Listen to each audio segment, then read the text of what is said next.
19वीं सदी का भारतीय समाज एक ऐसा समाज था जो छुआछूत, जन्माधारित विशेषाधिकारों पर टिका था। तथाकथित ऊंची जाति के लोगों के पास ही सारे हक थे, जबकि समाज का 75% से भी अधिक तबका, जिन्हें आज की परिभाषा में हम पिछड़े या ओबीसी और अनुसूचित जातियां कहते हैं, शूद्र और अछूत थे। वह लिखने पढ़ने, कमाने, दुकान लगाने, यहां तक कि सड़कों पर सम्मान से चलने के हक से भी वंचित थे। ज्योतिबा ने स्वयं अपनी स्थिति बयान करते हुए बताया है कि एक बार जब वह अपने ब्राह्मण मित्र की बारात में शामिल थे, तो उन्हें पहचान लिए जाने पर पूरी बारात ने उनकी जमकर पिटाई की थी। उनका अपराध था कि वह माली जाति के थे और वह ब्राह्मण की बारात में चले गए थे। मूलतः 1872 में प्रकाशित ज्योतिबा फुले की पुस्तक गुलामगिरी तात्कालिक सामाजिक व्यवस्था के खिलाफ शूद्रों और अछूतों का घोषणा पत्र था।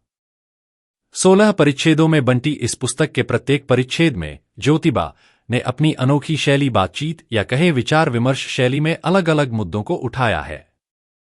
गुलामगिरी की शुरुआत वह दलितों और पिछड़ों को कैसे गुलाम बनाया, यानी उन्हें उनकी संपत्ति, पूंजी, जमीन और शिक्षा से कैसे वंचित किया, से शुरू करते हैं।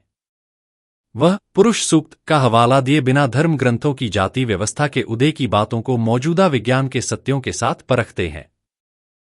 परिच्छेद 9 तक उन्होंने विभिन्न अवतारों, सुरसुर युद्ध की चर्चा कर तार्किक रूप से उसे दलितों और पिछड़ों की गुलामी की शुरुआत से जोड़ा है। अंत में मैं बाबा साहेब डॉक्टर अंबेडकर के शब्दों में 19वीं सदी के महानतम शूद्र ज्योतिबा के इस कथन से रुखसत करता हूं। हर मनुष्य को आजादी होनी चाहिए, यह उसकी बुनियादी जरूरत है। सभी को आजादी देकर उन्हें जुल्मी लोगों के जुल्म से मुक्त करके सुखी बनाना, यही उनका इस तरह से खतरा मोल लेने का उद्देश्य है। आइए जानते हैं महात्मा ज्योतिबा फुले के इस सफर को।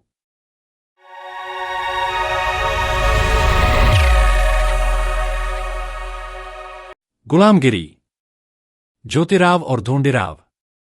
परिच्छेद 4, वराह और हिरण्यगर्भ के संबंध में। कच्छ के मरने के बाद द्विजों का मुखिया कौन हुआ? वराह। भागवत आदि इतिहासकारों ने यह लिखकर रखा है कि वराह की पैदाइश सुअर से हुई है। इसमें आपकी क्या मान्यता है? वास्तव में सही बात यह है कि मनुष्य और सुअर में किसी भी दृष्टि से चमत्कारिक भिन्नता है। अपनी बात को अधिक स्पष्ट करने के लिए और तुम्हारा पूरा समाधान हो, इसलिए यहां उदाहरण के तौर पर सिर्फ एक ही बात कहना चाहता हूं कि वे अपने बच्चों को पैदा करने के बाद उनसे किस तरह का व्यवहार करते हैं। हमें देखना है। मनुष्य जाति की नारी अपने बच्चों को पैदा करते ही वह उस बच्चे को किसी भी तरह का कष्ट नहीं होने देती और उस बच्चे को पालती पोसती है। लेकिन सूरी कुतिया की तरह अपने पैदा किए पहले बच्चे को एकदम खा लेती है। उसके बाद दूसरे बच्चों को पैदा करती है। इससे यह सिद्ध होता है कि वराह की सूरी माता ने सबसे पहले अपने सुअर जाति के बच्चे को खाकर बाद में उस मानक सुअर को पैदा किया होगा। किंतु भागवत आदि ग्रंथकर्ताओं के अनुसार वराह तो आदिनारायण का अवतार होने की वजह से उसके सर्वज्ञता को और उसकी समान दृष्टि को दाग लगा, या नहीं? क्योंकि वराह आदिनारायण का अवतार होने की वजह से उसको पैदा करने वाली ने अपने बड़े सुअर भाई को मार के नहीं खाना चाहिए, इसलिए उसने इसके पहले कुछ भी बंदोबस्त क्यों नहीं करके रखा था? हाय, पद्मा स्वरी वराह आदिनारायण की मां ही तो है ना? और उसने इस तरह से अपने नन्हे मुन्ने अबोध बालक की ही हत्या क्यों की? अब बालहत्या शब्द का अर्थ सिर्फ बच्चों को जान से मारना इतना ही होता है, फिर वह बच्चा किसी का भी क्यों न हो। किंतु उसने अपने पैदा किए अबोध बच्चे की ही हत्या करके उसको खा लिया।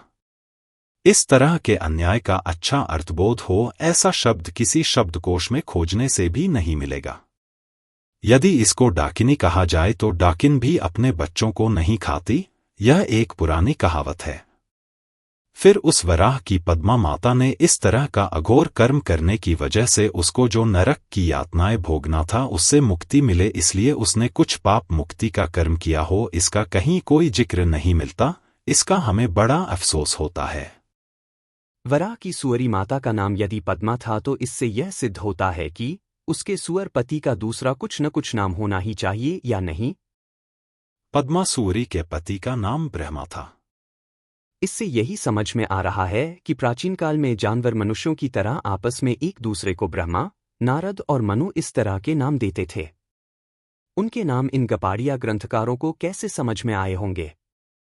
दूसरी बात यह है कि पद्मासुअरी ने वराह को उसके बचपन में अपने स्तन से दूध पिलाया ही होगा, इसमें कोई संदेह नहीं। किंतु बाद में कुछ साधारण बड़ा होते ही अपने ब्रह्मा नाम के पति को साथ में लेकर वराह के साथ गांव के खंडहरों में बहुत कोमल फूल पौधों का चारा चरने की उसे आदत सी लगी होगी और सारा माल पानी खा पी कर तैयार भी हुई होगी या नहीं, यह तो वही वराह आदिनारायण ही जाने। इस तरह से उनके धर्म ग्रंथों में कई तरह के महत्वपूर्ण सवालों के प्रमाण नहीं मिलते।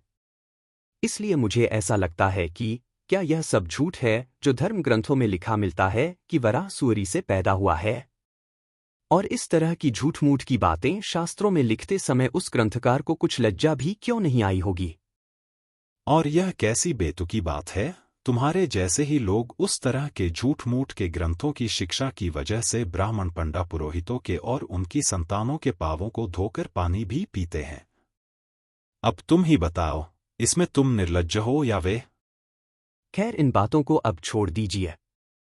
आपके ही कहने के अनुसार उस मुखिया का नाम वराह कैसे पड़ा? क्योंकि उसका स्वभाव, उसका आचार व्यवहार, उसका रहन-सहन बहुत ही गंदा होना चाहिए और वह जहां जाता था वहीं जंगली सुअर की तरह झपट करके कामयाबी ही मिलाता होगा। इसी की वजह से महाप्रतापी जो हिरण्यगर्भ और हिरण्यकश्यप नाम के दो क्षत्रिय थे, उन्होंने उसका नाम अपनी निषेध की भावना व्यक्त करने के लिए सुअर अर्थात वराह रखा। इसलिए वह और भी बौखला गया होगा और उसने अपने मन में उनके प्रति प्रतिशोध की भावना रखते हुए उनके प्रदेशों पर बार बार हमले करके वहां के सभी क्षेत्रवासियों को तकलीफ देकर के अंत में उसने एक युद्ध में हिरण्याक्ष, हिरण्यगर्भ को मारा। इसका परिणाम यह हुआ कि देश के सभी क्षेत्रपतियों में घबराहट पैदा हो गई और वे कुछ लड़खड़ाने लगे और इसी समय वराह मर गया। दोस्तों, अगर आपको ये पार्ट पसंद आया हो तो प्लीज लाइक करें, कमेंट करें और अगर आप हमारे चैनल पर पहली बार आए हैं तो प्लीज सब्सक्राइब करना ना भूलें।